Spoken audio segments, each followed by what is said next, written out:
পরীক্ষার অজুহাত দেখিয়ে বাড়তি টাকা আদায়, এছাড়াও অনলাইন ফি 20 টাকা বাবদ 277 টাকা ছাত্রছাত্রীদের থেকে আদায় করছেন পার্বতীপুর খোলাহাটি কলেজের প্রিন্সিপাল মবিদুল ইসলাম।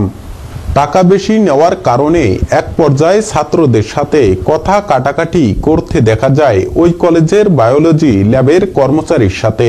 সেখানে সাংবাদিকেরা উপস্থিত হলে পালিয়ে যায় ওই কর্মচারী। তাহলে তুমি কলেজে আসছো কেন? তোমার ভর্তির দরকার নেই। তোমরা সবাই সরকারি কলেজে ভর্তি পড়াশোনা করো। আপনার নামটা কি? আমার নাম এভাবে বলা যাবে না। না এটা এইভাবে বলা যায়। আমার নাম দিয়ে কোনো লাভ নেই। না ওটা বলে লাভ নেই। ওটা সরি ভাই, ধন্যবাদ। 150 টাকা হামুরি কিছু না ভাই, ওগুলো বলে লাভ নেই। 150 টাকা কোনো টাকা হলো? টাকা না আপনি নেবেন কেন? বেলা 12টার দিকে ছেলের পরীক্ষার টাকা দিতে আসে এক অভিভাবক কায়দায় অনলাইনের ফি, মাসিক বেতন, সেশন ফি সহ যাবতীয় মোট টাকার সংখ্যা 9,500-এর বেশি দেখায় হতাশ হয়ে পড়েন অভিভাবক।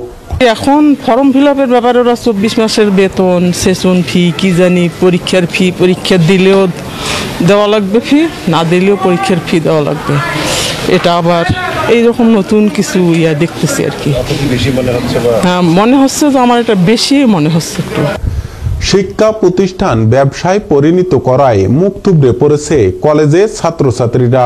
শিক্ষার নামে টাকা হাতিয়ে নেওয়ার কারণে দরিদ্র পরিবারের মেধাবী ছাত্রদের হাত এখন কপালে। বেতন এগুলা কেমন কি সেটা তো হিসাব আমরা জানি না। আমাদেরকে এই হিসাব ধরাই দিছে, শুধু উপরে আমাদেরকে লিখে দিল 9,520 টাকা। যে একটা অ্যাডমিট কার্ড নিতে গেলে 3,000 টাকা চাই, 4,000 টাকা চাই। 4,000 টাকা যদি 3,000 হয়, কাপ পিরিসের টাকা কত? সোনার কাছে আমি তাহলে সোনার কাপ পিরিস বানানোর জন্য টাকা দেই?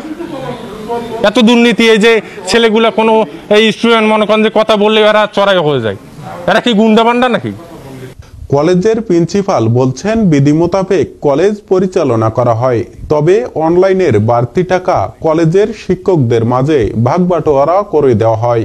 আমাদের টিচাররা সরকারি টিচার না, বেসরকারি এমপিওভুক্ত শিক্ষক।